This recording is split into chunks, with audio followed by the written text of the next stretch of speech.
안녕하십니까. 산업안전관리론을 강의하는 최윤정입니다. 자, 이번 시간부터는 물질안전보건자료에 대해서 공부를 하도록 하겠습니다. 자, 물질안전보건자료 약자는 Material Safety Data Sheet 할 때 MSDS라고 적습니다. 자, 첫 번째, 물질안전보건자료의 작성 및 제출이 되겠습니다. 화학물질이나 이를 함유한 혼합물로서 물질안전보건자료 대상 물질을 제조하거나 수입하려는 자는 다음 같고 사항을 적은 물질안전보건자료를 고용노동부령으로 정하는 바에 따라 작성을 해야 합니다. 작성하여 고용노동부 장관에게 제출하도록 되어 있습니다.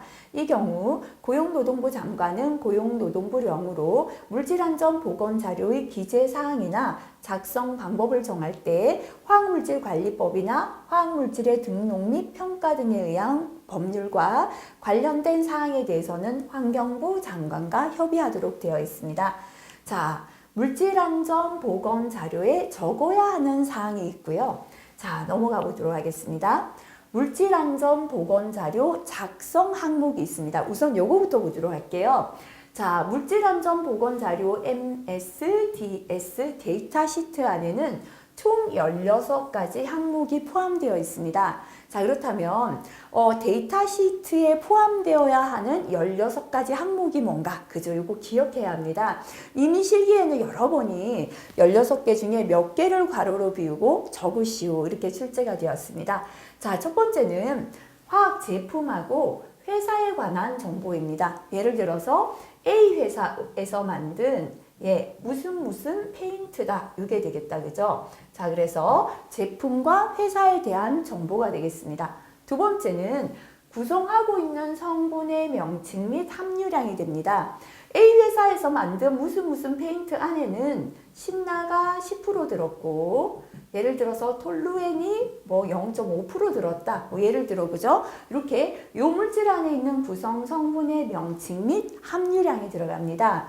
자, 이게 첫 번째고 두 번째고요. 16가지 너무 많으니까 그 다음에 비슷한 걸 좀 모아볼게요. 자, 그 다음에 세 번째는 물리화학적인 특성이 되겠습니다. 자, 물리화학적 특성, 다시 말하면 이 성분 안에 요 명칭 및 함유량, 뭐가 몇 프로 들었는데 이것들의 특성은 이렇다. 그죠?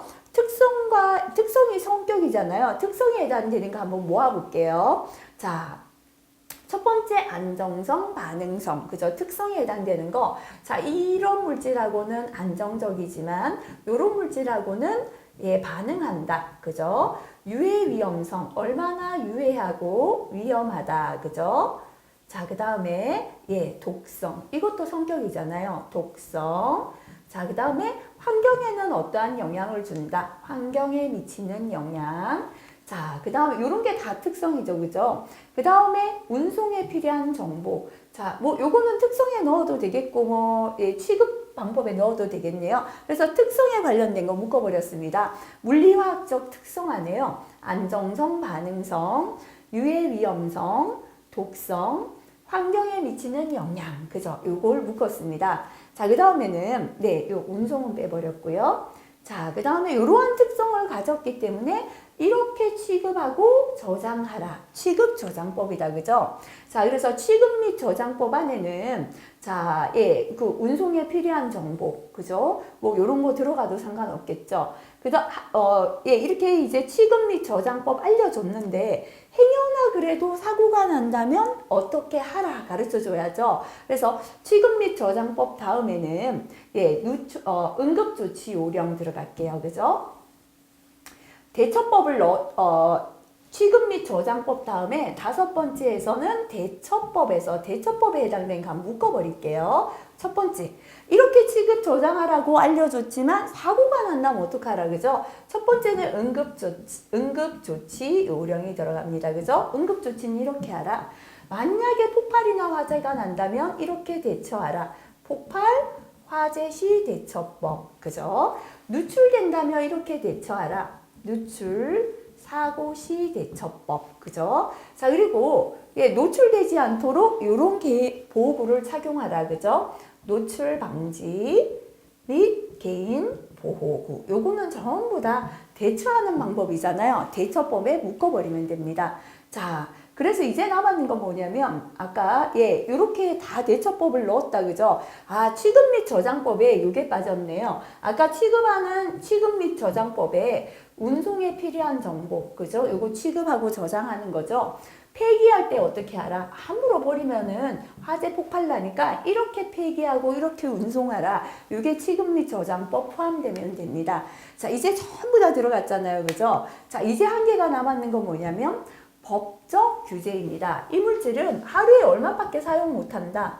그 다음에 이물질에는 하루에 1시간밖에 노출할 수 없다. 이렇게입니다. 그래서 이렇게 좀 묶어버리면 좀 깔끔해졌습니다. 다시 한번 볼게요. 첫 번째 물질안전보건자료 데이터 시트 16가지입니다. 실기에 나올 때는 16가지 항목의 내용 중에 뭐를 적어라. 이렇게 16가지라고 제시가 되겠습니다. 자, 제품과 회사다. 그죠? 어떤 회사의 무슨 페인트다. 요겁니다. 자, 요 제품 안에 들어있는 구성 성분의 명칭과 함유량입니다. 신나가 몇 프로, 톨루엔 몇 프로 들었다. 요거죠. 자, 그 다음에 이 물질의 물리화학적 특성인데요. 특성에 해당되는 거 묶어버릴게요. 자, 안정성 및 반응성. 이런 거랑은 안전하지만 이거는 반응한다. 그죠? 유해 위험성. 자, 그 다음에 독성. 그죠? 환경에 미치는 영향. 이런 것까지 묶어버리고요. 특성이죠. 자, 이러한 특성을 가졌기 때문에 이렇게 취급하고 저장하라. 그죠? 취급 및 저장 방법인데요. 비슷한 것도 묶어버릴게요. 운송에 필요한 정보. 그죠? 폐기 시 주의사항. 요거 넣어주고요. 자, 이렇게 취급하고 저장하라 알려줬지만 행여나 사고가 난다면 대처법을 묶어버리자. 그랬죠. 그죠? 응급조치 요령, 폭발 화재 시의 대처 방법, 누출 사고 시의 대처 방법, 노출 방지 및 개인 보호구 들어갑니다. 자, 그 다음에는 법적인 규제 현황 이렇게 16가지 다 보시면 되겠습니다. 자, 그렇다면 여기에 나와 있는 요건 뭐냐면 자, 물질안전보건자료에 적어야 하는 사항이다 라고 나왔습니다. 그래서 구체적인 설명 없이 적어야 하는 사항인데 아무래도 이거인 것 같습니다. 데이터 시트의 16가지를 작업장에 다 적어 놓으면 깨알 같은 글자를 근로자가 알아보기 힘들잖아요. 그래서 우리 작업장에 가면 16가지 내용 중에 굵직하고 근로자들이 늘 보고 알아야 되는 사항을 사업장에 적어둬야 합니다. 그죠? 그래서 물질안전보건자료에 적어야 하는 사항은 첫 번째 제품명, 무슨 페인트다. 이게 제품명이다. 그죠? 자, 그 다음에 두 번째는 자, 화학물질의 명칭 및 함유량. 이 페인트 속에는 신나가 예를 들어 10% 들었고 아까 톨루엔이 몇 프로 들었다. 이렇게 이 제품명 안에 들어있는 화학물질의 명칭, 함유량 들어가고요. 안전보건상의 취급주의사항. 이 물질은 이렇게 취급 주의해야 된다. 화기협회 가면 불난다. 그죠? 이런 거 알려줘야죠. 그 다음에 취급주의사항뿐만 아니라 건강 환경에 대한 유해성, 물리적 위험성. 요 순서를 이렇게 할게요. 제품명. 두 번째는 화학물질의 명칭 및 함유량, 제품 속에 함유되어 있는 명칭과 함유량이고요. 세 번째, 이러한 유해성과 위험성을 가진다. 건강 및 환경에 대한 유해성, 물리적 위험성. 자, 이렇게 유해 위험하기 때문에 네 번째, 이렇게 취급하라. 안전보건상의 취급주의사항. 그죠? 그래서 첫 번째 무슨 페인트고, 뭐가 몇 프로 들었고, 그죠? 자, 명칭 및 함유량 들어가고요. 세 번째, 건강엔 이렇게 위험하고 환경에 어떠하다. 그죠? 건강 및 환경에 대한 유해성, 물리적 위험성. 네 번째, 그래서 이렇게 취급하라. 취급 시 주의사항. 요거를 적어야 한다. 그죠? 요거는 최근에 법이 개정되었습니다. 그래서 요 내용, 법 바뀐 내용 빨간 거 별표해 드릴 테니까요. 잘 암기해 주시고요. 자, 이번에는 물질안전보건자료에서 작성에서 제외되는 대상이 있는데요. 이것도 실기에 여러 번 출제가 되었습니다. 일단 암기법을 한번 볼게요. 비료로 농사를 지었다. 그죠? 식품의 폐기물에서 화약하고 방사성 물질이 나온 거예요. 자, 식품 폐기물에서 나왔다는 건 사람이 먹었다는 거 되잖아요. 그래서 치료해야 합니다. 의료기기, 의약품, 마약, 화장품으로 치료했다. 이렇게 암기할게요. 자, 첫 번째 비료로 농사 지은 했다, 그죠? 자, 비료관리법에 따른 비료인데요. 실기에 넘어가면 무슨 법은 적지 않아도 된다라고 나옵니다. 그냥 비료 기억하시면 됩니다. 농사 지은 할 때는 농약, 사료가 되겠습니다. 식품, 폐기물에서 그랬죠? 식품 및 식품 첨가물까지 포함됩니다. 자, 그 다음에 폐기물 들어갑니다. 화약, 방사성 물질 나와서 그랬습니다. 그죠? 자, 그래서 화약, 그죠? 화약류 들어가고요. 그 다음 방사성 물질 들어가겠습니다. 치료해야 됩니다. 그죠? 의료기기, 의약품 그랬습니다. 자, 의료기기 들어가고요. 의약품에 의약 외품까지 포함됩니다. 자, 그 다음에 마약, 화장품으로 치료했다 했습니다. 마약 및 향정신성 의약품 들어가고요. 화장품입니다. 그래서 요거 이외에는 일반 소비자의 생활용으로 제공되는 제재입니다. 예를 들어서 우리 가정에서 일반 소비자용으로 사용되는 세제 안에 화학물질이 들었거나 우리 그저 이런 가정에 쓰는 여러 가지 세척제 안에 들었는 화학물질까지는 물질안전보건자료 작성하지 않아도 된다가 되겠습니다. 그래서 암기법 다시 한번 볼게요. 비료로 농사지은 식품 폐기물에서 화약, 방사성 물질 나와서 의료기기, 의약품, 마약, 화장품으로 치료했다. 이렇게 암기하시길 바라겠습니다. 자, 그 다음 물질안전보건자료 대상물질을 제조하거나 그저 대상물질을 외국에서 수입하려는 자는 물질안전보건자료 대상물질을 구성하는 화학물질 중에서 유해인자의 분류 기준에 해당하지 아니하는 화학물질의 명칭 및 함유량을 고용노동부 장관에게 별도로 제출해야 합니다. 유해인자 분류 기준에 해당하는 거는 아까 물질안전보건자료로 제출하잖아요. 근데 해당하지 않는 화학물질의 명칭이나 함유량은 별도로 제출하도록 되어 있다라는 내용입니다. 자, 유해인자의 분류 기준에 해당하지 아니하는 화학물질의 명칭 및 함유량을 원래는 분류 기준에 해당하지 아니하는 화학물질의 명칭 및 함유량을 고용노동부 장관에게 제출해야 된다 그랬죠. 별도로. 제출하지 않아도 되는 경우입니다.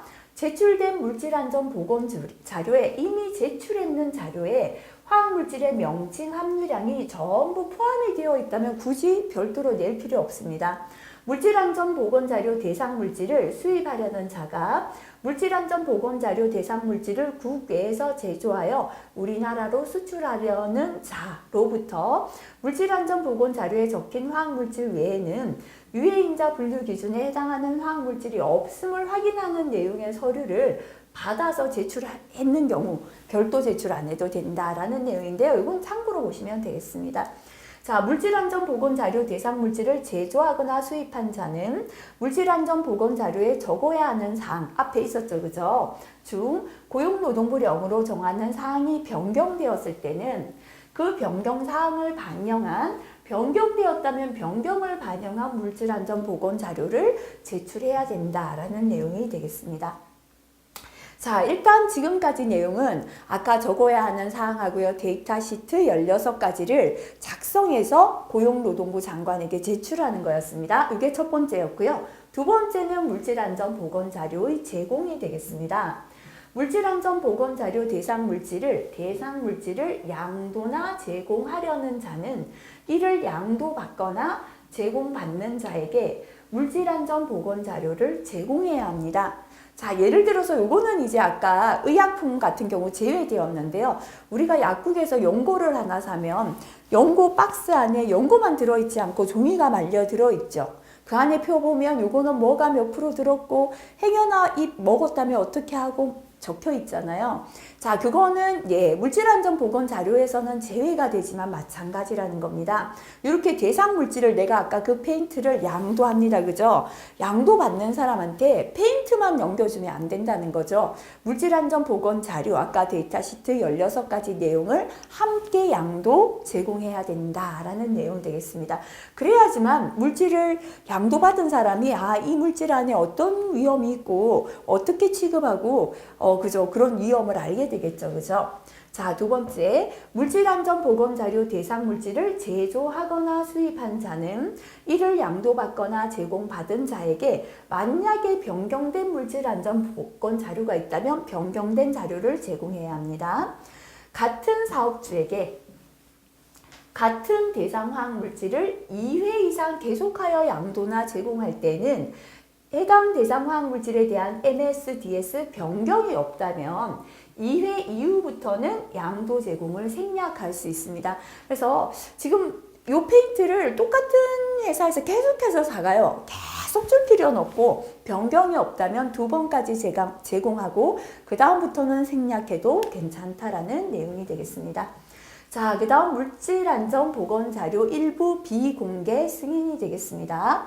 영업비밀과 관련되어 화학물질의 명칭, 함유량을 물질안전보건자료에 적지 아니하려는 자는, 자, 이거는 우리 회사에서 정말 비밀인데 이걸 물질안전보건자료 적어버리면 다른 회사에서 이 안에 뭐가 몇 프로 들었구나 다 알아버리는 거예요. 비밀이 밝혀지잖아요. 그래서 적지 않으려는 자는 고용노동부령으로 정하는 바에 따라 고용노동부 장관에게 신청을 해야 됩니다. 그래서 승인을 받아서 해당 화학물질의 명칭 함유량을 대체할 수 있는 대체 자료로 적을 수 있어요.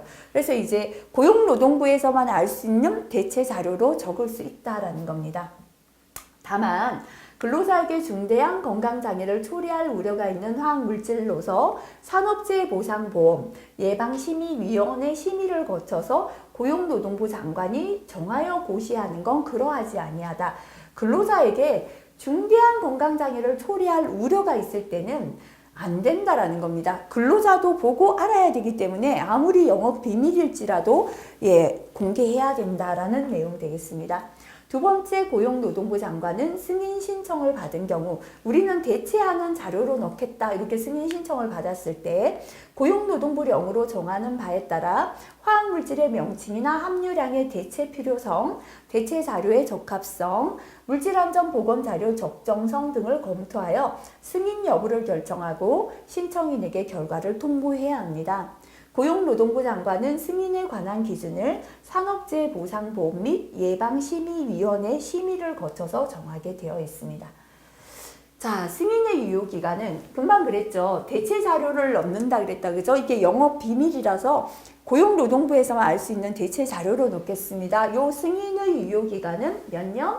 5년으로 한다. 요 기간 정도는 기억해 볼게요.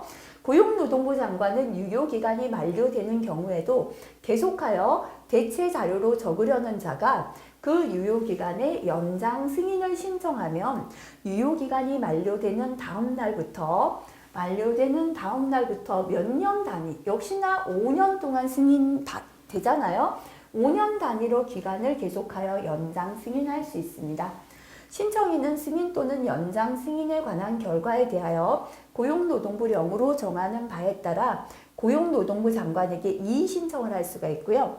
고용노동부 장관은 이의 신청에 대하여 고용노동부령으로 정하는 바에 따라 승인이나 연장 승인 여부를 결정하고 결과를 신청인에게 통보하게 되어 있습니다.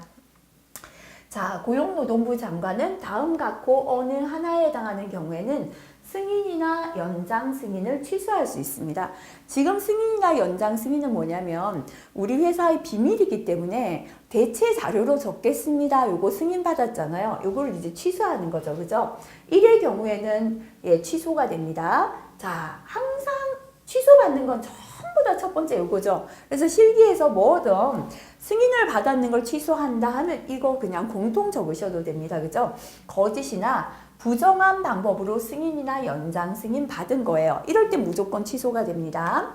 승인 또는 연장 승인을 받은 화학물질이 근로자에게 중대한 건강장애를 초래할 우려가 있는 화학물질에 해당하게 된 경우에 5년 전에 승인받을 때만 해도요. 이 화학물질이 이렇게 근로자에게 중대한 건강장애를 일으키는지 몰랐거든요. 아까 그랬잖아요. 아무리 이제 대체 자료 넣더라도 근로자에게 중대한 그 영향을 미치는 건 안 된다 그랬죠. 근데 5년이 지나고 보니까 이게 중대한 건강장애를 초래할 우려가 있는 물질로 바뀐 거죠.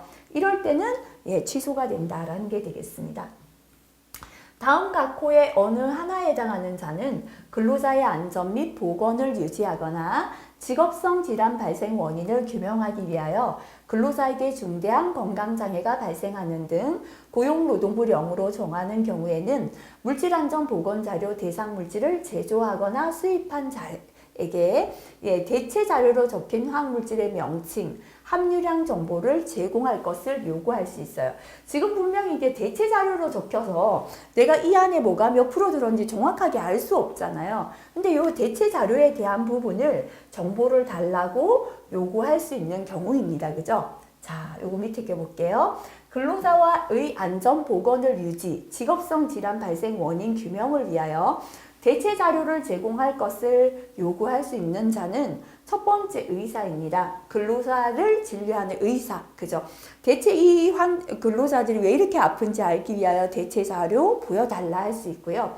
보건관리자나 보건관리 전문기관, 보건관리 대행기관이죠. 산업보건의 자, 이렇게 의사나 보건관리자, 보건관리 전문기관, 산업보건을 할 수 있고요. 이건 이제 보건관리 담당하니까요. 그 다음에 근로자 대표도 요구할 수 있습니다. 근로자 대표가 우리 근로자에게 어떠한 부분이 이렇게 치명적인 건강 영향을 미쳤는지 알기 위하여 제공해달라 할 수 있고요. 역학조사 실시 업무를 위탁받은 기관, 역학조사기관. 역학조사라는 것도 사업장의 실태를 조사하는 거거든요. 어디서 직업병이 생겼는지 원인을 알고자 하기 위하여 할 수 있고요. 자, 그 다음에 산업재해보상보험법 업무상 질병 판정위원회가 되겠습니다. 자, 이렇게 대체 자료 제공을 요구할 수 있는 건 의사, 보건관리자나 보건관리 전문기관, 산업보건의 근로자 대표, 역학조사기관, 업무상 질병 판정위원회다라고 보시면 되겠습니다. 자, 이렇게 두 가지 했습니다. 그죠? 우선은 물질안전보건 자료를 작성해서 고용노동부 제출해야 합니다. 두 번째, 대상 화학물질을 함유한 제재를 다른 사람에게 양도나 제공할 때는 물질안전보건 자료를 함께 양도 제공해야 된다까지 했고요. 세 번째, 그죠? 4번이라고 되어 있네요. 물질안전보건자료 게시 및 교육이 되겠습니다. 물질안전보건자료 대상 물질을 취급하려는 사업주는 작성하였거나 제공받은 물질안전보건자료를 고용노동부령으로 정하는 방법에 따라 물질안전보건자료 대상 물질을 취급하는 작업장 내에 이를 취급하는 근로자가 쉽게 볼 수 있는 장소에 게시나 갖추어 두어야 합니다. 그래서 이 물질안전보건 자료를 이제 내가 페인트를 사왔더니요. 사장님이 보니까 데이터 시트가 들어있어요. 사장님 혼자만 알아보고 와 이거 이런 물질이 위험한 게 들었구나 혼자 아시면 안 되죠. 그래서 물질안전보건 자료 내용을 항상 근로자가 볼 수 있는 작업장 내에 게시를 하고 갖추어 두어야 한다라는 겁니다. 사업주는 물질안전보건자료 대상 물질을 취급하는 작업 공정별로 고용노동부령으로 정하는 바에 따라 물질안전보건자료 대상 물질의 관리 요령도 함께 게시해야 합니다. 그래서 작업 공정별로 이 물질안전보건자료에 해당되는 대상 물질이 있다면 이건 어떻게 관리해야 된다는 관리 요령도 게시해야 합니다. 자, 그렇다면 물질안전보건자료를 게시하거나 비치해야 하는 장소를 볼게요. 자, 첫 번째는 대상 화학물질 취급 작업 공정 내. 이 물질을 취급하는 공정 안에 있어야 취급하는 근로자 볼 수 있겠죠. 안전사고나 직업병 발생 우려가 있는 장소. 자, 여기는 사고나 직업병이 생길 우려가 높아요. 그때 다시 한번 확인하라고 요걸 붙여주고요. 사업장 내 근로자가 가장 보기 쉬운 장소입니다. 그죠? 자, 그래서 게시나 비치해야 하는 장소는 화학물질 취급 작업 공정 내고요. 사고나 직업병 발생 우려가 있는 장소, 사업장 내에서 근로자가 가장 보기 쉬운 장소에 게시나 비치를 해야 합니다. 사업주는 물질안전보건자료 대상 물질을 취급하는 근로자의 안전 및 보건을 위하여 고용노동부령으로 정하는 바에 따라 해당 근로자를 교육하는 등 적절한 조치를 해야 합니다. 자, 물질안전보건자료에 관한 교육 내용입니다. 자, 앞에서 교육에서 좀 했었다, 그죠? 첫 번째는 명칭이나 제품명이죠. 요거는 무슨 페인트다 그랬다, 그죠? 자, 그 다음에 두 번째는 이 제품은 이렇게 위험하고 유해하다 가르쳐야 합니다. 물리적 위험성, 건강 유해성. 이렇게 유해 위험하니까 이렇게 취급할 때 주의하라. 그죠? 취급상의 주의사항, 그리고 보호구, 그죠? 적절한 보호구. 이렇게 유해 위험하니까 취급할 때 주의하고 보호구 착용하라. 이렇게 묶었죠. 자, 이렇게 가르쳐 줬지만 행여나 사고가 난다면 이렇게 대처하라. 응급조치요령, 사고시 대처 방법을 교육해야 합니다. 자, 그 다음에 하나 더 넣자면 물질안전보건자료나 경고표지를 이해하는 방법이 되겠습니다. 자, 이렇게 이제 근로자에게 작업장에 게시하고요. 근로자 교육했습니다. 자, 그 다음은 물질안전보건자료 대상물질 용기에 경고 표시를 해야 합니다. 자, 이 이제 대상물질이 들어있는 용기에 아무 표시도 안 하니까요. 이 안에 어떤 위험 물질이 있는지 모르고 불옆에 두는 거예요. 폭발해버려요. 던졌거든요. 이것도 폭발합니다. 안 되겠죠. 그래서 용기에 경고 표시를 하는 거죠. 자, 인화성 물질 경고, 그죠? 불 옆에 두면 불 붙는다. 또는 폭발성 물질 경고. 이런 이제 경고 표시를 해서 용기만 봐도 이 안에 어떤 위험이 있는 물질이 있다는 걸 알려야 된다라는 겁니다. 자, 물질안전보건자료 대상 물질을 양도하거나 제공하는 자는 고용노동부령으로 정하는 방법에 따라 이를 담은 용기나 포장에 경고 표시를 해야 합니다. 다만 용기 및 포장에 담는 방법 이외의 방법으로 물질안전보건자료 대상 물질을 양도나 제공하는 경우에는 고용노동부 장관이 정하여 고시한 바에 따라 경고 표시 기재 항목을 적은 자료를 제공해도 된다라고 되어 있습니다. 자, 사업주는 사업장에서 사용하는 물질안전보건자료 대상 물질을 담은 용기에, 자, 사업장에서 사용하는 이라고 했습니다. 자, 이만한 통을 사왔는데요. 이게 너무 커요. 여기는 분명히 인화성 물질 경고가 있었거든요. 소분한다라고 합니다. 사업장의 작은 용기에 나눠 담아요. 표시를 안 한다면 역시나 근로자가 어떤 위험 물질인지 모르죠. 여기도 어떡하라? 반드시 경고 표시해야 합니다. 그죠? 자, 그래서 사업장에서 사용하는 물질안전보건자료 대상 물질을 담은 용기에 고용노동부령으로 정하는 방법에 따라 경고 표시를 해야 한다라고 되어 있습니다. 자, 마지막으로 작성하는 원칙인데요. 실기까지는 잘 나오지 않습니다. 한 번씩 필기에 출제되는 내용인데 한번 보겠습니다. MSDS는 한글로 작성하는 것을 원칙으로 합니다. 자, 하지만 화학물질명이나 외국 기관명 등의 고유명사는 영어로 표기할 수 있습니다. 두 번째, 제1항에도 불구하고 실험실에서 시험 연구 목적으로 사용하는 시약으로서 MSDS가 외국에서 이제 시험 연구 목적이라 그죠? 외국어로 작성된 경우에는 한국어로 번역하지 아니할 수 있습니다. 그래서 이게 뭐 보편적으로 이렇게 판매가 되는 게 아니라 시험이나 연구 목적일 때 외국에서 들여왔는 MSDS가 외국어로 되어 있다면 굳이 번역 안 해도 된다라는 겁니다. 자, 3번에 시험 결과를 반영하고자 하는 경우에는 해당 국가의 우량 실험 기준에 따라 수행한 실험 결과를 우선적으로 고려합니다. 해당 국가에서 시험했는 결과가 여러 가지죠. 그 중에 우량, 좋은 실험 기준을 우선적으로 고려한다는 거고요. 외국어로 되어 있는 MSDS를 번역할 때입니다. 자료의 신뢰성이 확보될 수 있도록 자, 번역할 때는 최초 작성 기관명과 시기를 함께 기재해야 합니다. 다른 형태의 관련 자료를 활용하여 MSDS를 작성할 때는 참고 문헌에 출처를 함께 기재해야 합니다. 그래서 번역했지만 최초 어떤 기관에서 몇 년도에 작성했고 참고 문헌이 무엇이다 라는 거 기재하도록 되어 있습니다. 자, 그 다음 MSDS 작성에 필요한 용어, 작성에 필요한 기술 지침은 한국산업안전보건공단이 정할 수 있고요. MSDS 작성 단위는 계량에 관한 법률이 정하는 바에 따릅니다. 작성 단위가 계량이라는 것도 뭐 질량은 킬로그램, 거리는 밀리미터 이런 거죠. 그래서 우리가 사용하는 뭐 톤, 그죠? 이런 작성 단위는 계량에 관한 법률이 정하는 바에 따른다라는 거고요. 각 작성 항목은 어떻게 빠짐없이 작성해야 합니다. 다만 부득이 어느 항목에 대해 관련 정보를 얻을 수 없을 때는 정보가 없을 땐 자료 없음이라고 기재하고요. 적용이 불가능하거나 대상이 되지 않아요. 자료가 없는 게 아니라 적용할 수 없거나 대상이 아닐 땐 해당 없음. 그죠? 그래서 괄호에 있는 용어들은 기억하시기 바라고요. 구성 성분의 함유량을 기재할 때는 함유량의 플러스 마이너스 5% 범위에서 함유량의 하한값에서 상한값으로 함유량을 대신하여 표시할 수 있습니다.